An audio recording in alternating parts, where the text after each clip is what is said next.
Hello बच्चों, नमस्कार। मैं जितेंद्र एक बार फिर से आपका स्वागत करता हूं। बच्चों, आज का चैप्टर है नेशनलिज्म इन इंडिया, यानी भारत में राष्ट्रवाद। इस चैप्टर से वेरी शॉर्ट क्वेश्चंस लेकर आया हूं, जो आज के क्वेश्चन टोटल होने वाले हैं 22 से 23 क्वेश्चन। तो फर्स्ट क्वेश्चन है, name the two main satyagraha movements organised by Mahatma Gandhi successfully in favour of peasant in 1916 and 1917। तो सत्याग्रह के दौरान महात्मा गांधी ने दो ऐसे आंदोलन कौन से चलाए थे जो सन 1916 और 1916 में हुआ था। तो ये जो मोमेंट जो उन्होंने किया था, दो सत्याग्रह आंदोलन किए थे, उसमें फर्स्ट है चंपारण सत्याग्रह 1916 और सेकंड है खेड़ा सत्याग्रह 1917। तो ये दो जो आंदोलन है ये महात्मा गांधी द्वारा सबसे पहले किया गया था। चलिए देखते हैं नेक्स्ट क्वेश्चन बच्चों। Who wrote the book Hind Swaraj, और name the writer of the book Hind Swaraj, यानी हिंद स्वराज पुस्तक के लेखक कौन हैं। तो इसका आंसर बनता है महात्मा गांधी। तो हिंद स्वराज पुस्तक के जो लेखक हैं वो है Mahatma Gandhi. Was wrote the book Hind Swaraj. Next question बच्चों, question number 3, why was the Simon commission appointed. Simon commission क्यों अपॉइंटमेंट किया गया था, क्यों बनाया गया था। तो इसका आंसर बनता है Simon Commission was set to look into the functioning of the constitutional system in India and suggest the change. तो साइमन कमीशन बनाने का उद्देश्य था कि इंडिया में जितने भी संवैधानिक कार्य हो रहे हैं उनको देखना और उनको सजेस्ट करना कि इसमें क्या बदलाव किया जाए। क्वेश्चन नंबर 4 है, why did Gandhi ji withdraw the non corporation movements. तो महात्मा गांधी ने असहयोग आंदोलन क्यों वापस कर लिया, इसका मेन रीजन्स क्या है। तो इसका hearing of the incident of Chauri Chaura Mahatma Gandhi called off non cooperation movement. जब महात्मा गांधी ने सुना कि चौरी चौरा नामक स्थान पर एक दुर्घटना घट गई है, एक हिंसात्मक घटना घटी है, जिसके कारण से उन्होंने नॉन कॉरपोरेशन मूवमेंट यानी असहयोग आंदोलन वापस कर लिया। क्वेश्चन नंबर 5 है, name any two well known social reformers who worked for the casteless society. दो ऐसे कौन समाज सुधारक हैं जिन्होंने जाति प्रथा पर या दलितों के ऊपर जो है उन्होंने कार्य किए। तो पहले है महात्मा गांधी, सेकंड है BR अम्बेडकर। तो इसका आंसर बनता है महात्मा गांधी एंड BR अम्बेडकर। दोनों ऐसे सोशल रिफॉर्मर्स हैं जिन्होंने कास्ट को लेकर के भारत में बहुत सारे अवधारणाएं रखी थी। नेक्स्ट है 6 number question, who set up Awadh Kisan सभा। तो अवध किसान सभा किन्होंने सेटअप किया था। तो अवध किसान सभा जो हुआ था वह 1920 को हुआ था, और इसको जो संचालित करने वाले थे बाबा रामचंद्र और पंडित जवाहरलाल नेहरू, और इनके साथ कुछ और अदर लोग भी कार्य कर रहे थे। तो Awadh Kisan Sabha was setup and headed by Baba Ramchandra, Jawaharlal Nehru and few others. Question number next देखते हैं बच्चों। 7वां क्वेश्चन है, why was Simon Commission boycott. Simon Commission का बायकॉट क्यों किया गया, इसका आंसर बनता है the Simon Commission was boycotted because there was not a single Indian members in the commission, all were British. तो साइमन कमीशन में एक भी इंडिया के लोग नहीं था, यानी एक भी इंडियन नहीं था, उसमें सभी जो है ब्रिटिशर्स थे, यानी ब्रिटिश नागरिक थे, इसलिए इसका बायकॉट किया गया था। क्वेश्चन नंबर 8 है, who wrote the Vande Mataram. Vande Mataram पुस्तक किसने लिखा, वंदे मातरम जो है किसने लिखा था। तो वंदे मातरम लिखे थे बंकिम चंद्र चट्टोपाध्याय। बंकिम चंद्र चट्टोपाध्याय ने रोट वंदे मातरम, इन्होंने वंदे मातरम लिखा था। क्वेश्चन नंबर 9 है, where were peasant inspired to struggle the oppressive plantation system। तो किसान आंदोलन जो चंपारण में हुआ था, एक किससे इंस्पायर्ड हुए थे? तो पीसेंट मतलब था किसान। 1917 में 1917 में the peasant were inspired to struggle the oppressive plantation system in Champaran. तो जब अंग्रेज़ों ने किसानों को कहा कि आप इंडिगो खेती कीजिए, नील खेती कीजिए, तो उस समय एक आंदोलन हुआ था 1917 में चंपारण नामक स्थान पर। चलिए नेक्स्ट देखते हैं बच्चों। क्वेश्चन नंबर 10 है, in which session the idea of non corruption Khilafat movement was accepted. तो किस अधिवेशन में या फिर असहयोग आंदोलन में खिलाफत आंदोलन कब एक्सेप्ट किया गया था, यानी कब सम्मिलित किया गया था? The idea of non corporation was accepted in Nagpur session of Congress in December 1920। 1920 में एक अधिवेशन होता है नागपुर में।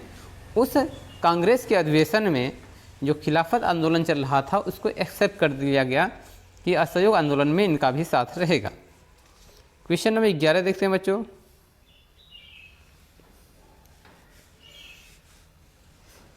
विच agreement gave reserve seat to the depressed classes in provincial and central legislative council.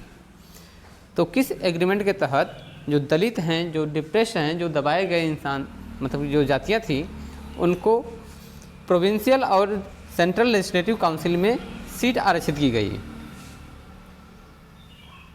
तो the Poona Pact gave the reserve seat to the depressed classes in provincial and central legislative council. तो Poona pact में अधिवेशन हुआ जिसमें उन्होंने मांग किया कि जो डिप्रेस्ड कास्ट हैं, जो क्लासेस हैं, जो लोग मतलब कि जो दलित हैं, उनको जो है प्रोविंशियल और सेंट्रल लेजिस्लेटिव काउंसिल में एक आरक्षित सीट मिले। यहाँ पर निर्णय लिया गया था पूना पैक्ट के अंतर्गत। क्वेश्चन नंबर 12 है, who announced a vague offer the dominion state for India in October 1929। तो किसने अनाउंस किया था कि भारत अक्टूबर 1929 में डोमिनियन स्टेट में बनेगा? तो एक नाम आता है इरविन, ठीक है। चलिए इसका आंसर देखते हैं। इरविन ने डिसीजन लिया था। Lord Irwin announced a vague offer of dominion state for India in October 1929। 1929 में अक्टूबर के महीने में लॉर्ड इरविन ने यह डिसीजन लिया था कि इंडिया जो है डोमिनियन स्टेट बनेगा। क्वेश्चन नंबर 13 है, name the national leaders who organised the Dalit into the depressed classes association in 1930। या और who organised Dalit into the depressed classes association in 1930। 1930 में किस नेता ने दलितों को लेकर के अभियान चलाए थे? ठीक है, तो बी आर अम्बेडकर पहले नेता हैं। तो B R Ambedkar organised the Dalit into the depressed classes association in 1930।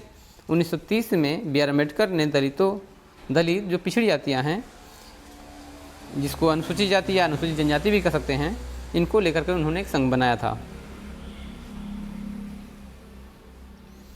चलिए question number 14, when was the non corporation movement started. तो नॉन कॉर्पोरेशन यानी असहयोग आंदोलन कब स्टार्ट किया गया था, कब शुरू हुआ था?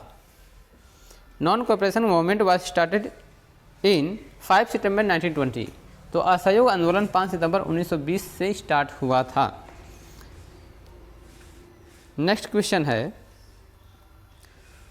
Who led the tribal revolt from Andhra Pradesh during non corporation. असहयोग आंदोलन के अंतर्गत आंध्र प्रदेश में जो आदिवासी जनजातियां हैं, इनका जो संचालन किसने किया था? तो इसका आंसर है Alluri Sitarama Raju led the tribal revolt. तो अल्लूरी सीताराम राजू ने आदिवासी जो आंदोलन हुए थे, आदिवासी जो सहयोग मिला था असहयोग आंदोलन के लिए, इन्होंने इसको जो है संचालित किया था। आदिवासी विद्रोह अल्लूरी सीताराम राजू के द्वारा किया गया था और वो स्थान था रंपा रीजन, ठीक है, रंपा क्षेत्र में। चलिए 16 नंबर क्वेश्चन है, in which place Mahatma Gandhi organised satyagraha for the first time in India. Bharat में पहली बार सत्याग्रह जो है गांधी जी ने कहाँ पर किया था। तो आंसर है Mahatma Gandhi organise satyagraha for the first time in India, Champaran Bihar in India. तो महात्मा गांधी ने सबसे पहले चंपारण बिहार में सत्याग्रह स्टार्ट किया था और वह सन था 1916 to 17। तो इसका एक डेट ले लेते हैं 1917 में। नेक्स्ट क्वेश्चन है question number 17, what was the main reason to call off non corporation movement in 1922 by Mahatma Gandhi. 1922 में महात्मा गांधी ने असहयोग आंदोलन को क्यों बंद कर दिया था। इसका रीजन है चौरी चौरा नामक स्थान पर एक दुर्घटना घट गई थी, जिसके कारण से महात्मा गांधी ने इस असहयोग आंदोलन को बंद कर दिया। A peaceful demonstration in bazaar at Chauri Chaura in Gorakhpur turn into a violent clash with police, so the non corporation movement called off in 1922। तो एक शांतिपूर्वक जुलूस निकल रहा था, प्रदर्शन हो रहा था चौरी चौरा नामक बाज़ार में, और उसी समय जो है पुलिस का झड़प हो जाती है, जिसके बाद जो है वहाँ के प्रदर्शनकारियों ने पुलिस थाने में, और उसमें करीब 22-23 पुलिस थे जिनको जिंदा जला दिया था। इसके बाद जो है महात्मा गांधी ने नॉन कॉर्पोरेशन मूवमेंट को बंद कर दिया था, असहयोग आंदोलन को बंद कर दिया था। चलिए नेक्स्ट क्वेश्चन है question number 18, who form the Swaraj party with in the Congress. तो कांग्रेस में किन लोगों ने स्वराज पार्टी को बनाया था। तो आंसर है C.R. Das and Motilal Nehru form the Swaraj party with in the Congress. तो कांग्रेस के अंदर जो है स्वराज पार्टी का निर्माण C.R. दास और मोतीलाल नेहरू ने किया था। नेक्स्ट है question number 19, what was the main purpose to impose the Rowlatt Act. तो रोलेक्ट एक्ट जो है इंडियन के ऊपर क्यों थोपा गया था।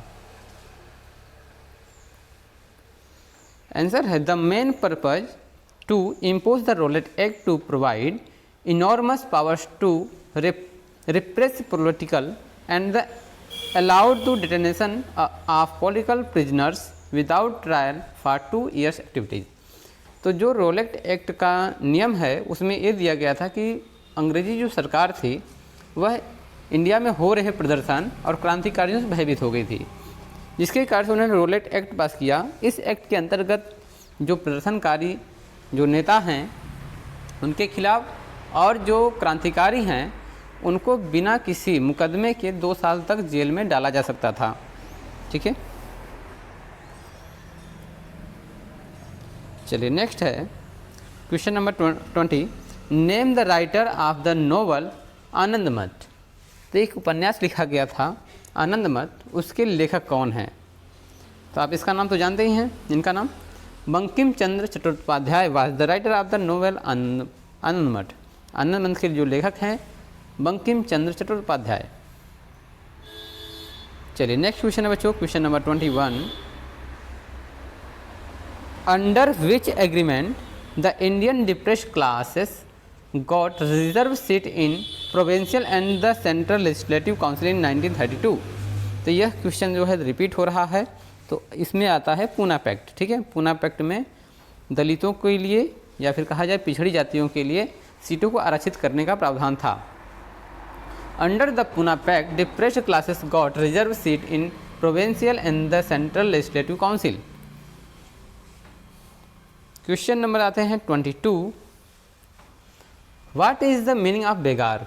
बेगार का मतलब क्या है। जैसे कि आज हम लोग जो है हमारे गांव में लोग जब काम नहीं करते हैं तो उसे बेगारी कहते हैं। ठीक है, परंतु यहाँ बेगार का अर्थ ऐसा नहीं है। बेगार का मतलब यहाँ पर यह है कि एक तरह से कहा जाए बंधुआ मजदूर या फिर बिना पैसे के ऐसे मज़दूर जिनको पैसा भी ना देना पड़े और वो काम भी करते रहें, तो आप इसे गुलाम भी कह सकते हैं। तो गुलाम मज़दूरों को जो है बेगार कहा जाता था। तो आंसर बनता है labour that villagers were force to contribute without any payment is called begar. तो ऐसे मज़दूर गांव के जिनको बिना पेमेंट के हम काम कराएं उनको हम गुलाम या फिर बेगार कहते थे। Question number 23, what is meant by the satyagraha. सत्याग्रह का मतलब क्या है। तो हर कोई सत्याग्रह का अपना जो है मतलब अलग अलग निकालता है, पर गांधी जी के अनुसार the idea of Satyagraha emphasized the power of truth and the need to search for truth। तो गांधी जी के अनुसार जो है सत्याग्रह का मतलब होता है सत्य की शक्ति या फिर सत्य की खोज, इसका मतलब ये होता है। तो बच्चों मैं आशा करता हूँ कि आपको इस चैप्टर से काफ़ी सहायता मिलेगा। धन्यवाद।